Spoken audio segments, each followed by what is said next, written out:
provinces. And I did have a show. I had a friend who moved downstairs from us on 46th Street, and he invited me to bring these paintings there, and so I sort of showed them there. Because I realized, like, after a while, you know, all those people in Riverside, like, they were cool and everything, kind of, but they had big Bush stickers on their trucks, and, you know, you would go to Walmart, and we were, like, Andrew's Latino, and so obviously we were brothers, and everybody would stare at us at the Walmart, and I felt, oh my gosh, like, these people really knew what we were about. Like, they'd totally club us, and we would die. And, like, is this really, like, all that great, you know? But we raised chickens, and these are our chickens. You know, and our dogs, we still have Julian on the right, our German Shepherd, and I just really wanted to get real with it, you know, and I was still doing a lot of these abstract paintings, I have a million of these, where I was sort of trying to find the shapes in them, but, you know, after a year, I was like, you know, gosh darn it, if I'm wired to do this, which I guess I am, I might as well go back to New York and try to forge a place for my future, because what am I going to do, like, sitting out in the desert in Riverside, California for my life? It would be boring. Or I could die or get murdered. So I moved back to New York, and once you pull yourself off the map, you guys, don't do this because it's really hard to get back on. Like, people don't like that. You know, they're like, oh, you know, you were at these galleries and you took all your work out. Like, why? And they're sort of suspicious of that. It's like getting divorced. But I was working in a little studio on these paintings, and, you know, because I'm back in New York, I'm working from photos again, and I had written a bad screenplay, or maybe it was good, I don't know, a visionary kind of sci-fi memoir rock screenplay called Hamlet 1999. And I had that back in my mind. I didn't want to illustrate it like a Pinocchio series, but rather have that sort of as a conduit to jump off of, like sort of anchor. So I'm thinking like Keanu might be Hamlet, or I'm thinking about comics, you know, the juxtaposition of these two elements to come up with a meaning in between them. And I just filled up my trunk with all these paintings. And we moved to a slightly bigger space in Soho, and I just filled up the place in Soho, working literally almost like in a closet. This is like Rimbaud next to an abstract painting, and thinking of it as a narrative and kind of building it like a giant stained glass window all over our apartment. I would invite people in, and just, I didn't want to push anything. I wasn't so young anymore and aggressive and whatever. I just wanted it to happen. This was, you know, when The Matrix came out in Hamlet, obviously by Keanu. This was a Bond painting, because it's, you know, Lake Elsinore, which we live right by in California. It's like Elsinore, but, you know, it's sort of full of pathos. Or, you know, Hamlet, just like the Pinocchio character, could be played by all these different actors or things. So this is Jesus from Michelangelo's Pieta. This is Ashitaka from the great, you know, Princess Mononoke movie, which is sort of like a Hamlet gesture.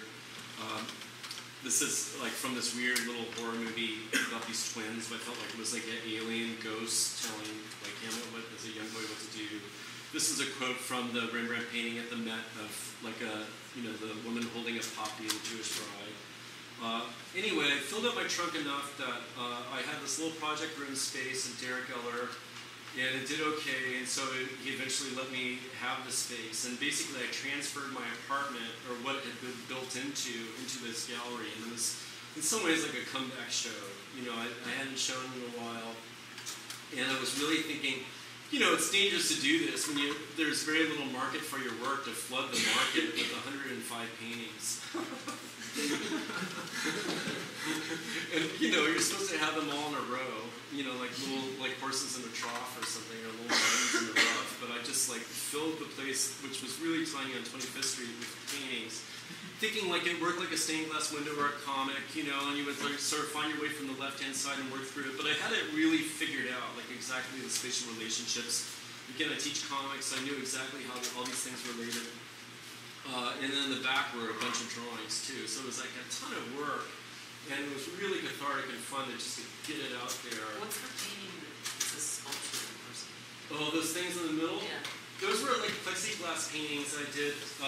You know, somebody bequeathed me at NYU where I was teaching like these giant sheets of plexiglass, and so I was doing those figurative abstract paintings on both sides of them, and one of them freestanding. And so, you know, I had one of my kids build that little wire sculpture and hung it on fishing lines. So, I mean, I don't have that many paintings. The deal I made with Derek was that he would take slides for things that sold. And so the figurative paintings sold more than the abstract ones.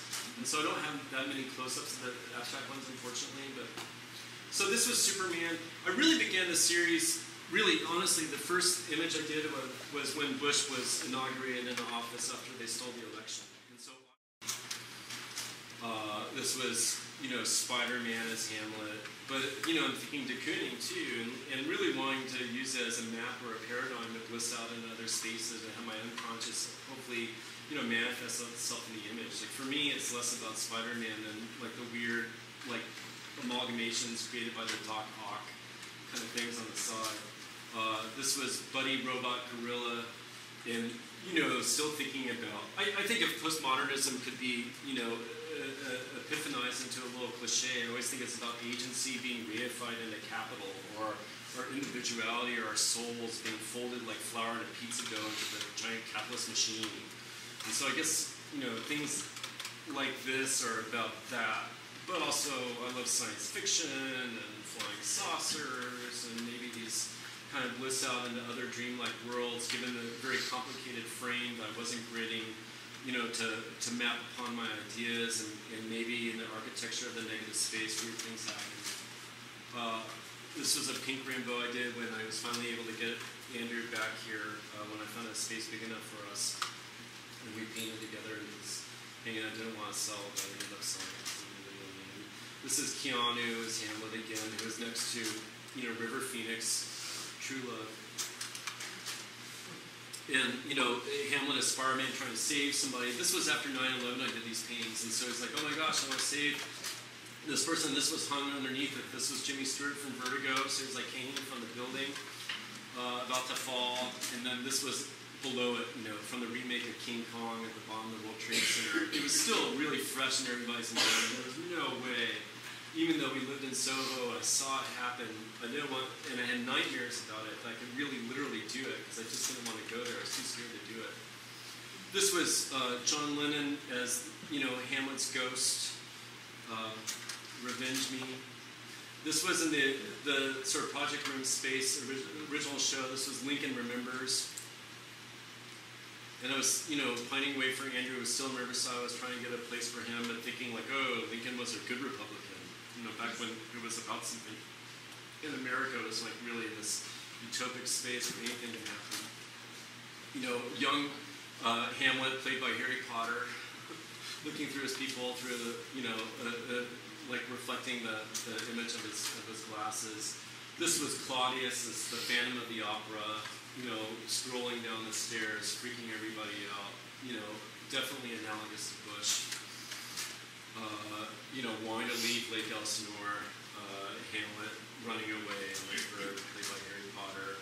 This was from my own photo of this Virgin Mary out on Houston Street that when I would walk my dog, say a little prayer to every day. This was sort of, the Beatles. I was thinking this was towards the end of the narrative where they're like, those bands in concentration camps that would like try to make things jolly while people are walking to their death. And trying to, synesthetically create the music on top of it that they were singing. And thinking it was like my Rothko. Because I love comics, I think my vocabulary comes from panel-to-panel sequences and shows that are like narratives or comic books on a wall. This is, an allegiance to that. Like again, kind of like Hamlet, but Superman is Hamlet. And for me, it was a conscious fun to say act on comics, like acting on the vocabulary of comics. And then this was at the end of the show of Washington's unfinished portrait, kind of going, oh my gosh, look what you did in my country. And this was the last image of the show that people would see. That's all, folks, where everything kind of blows up. So, luckily, Obama got elected eventually.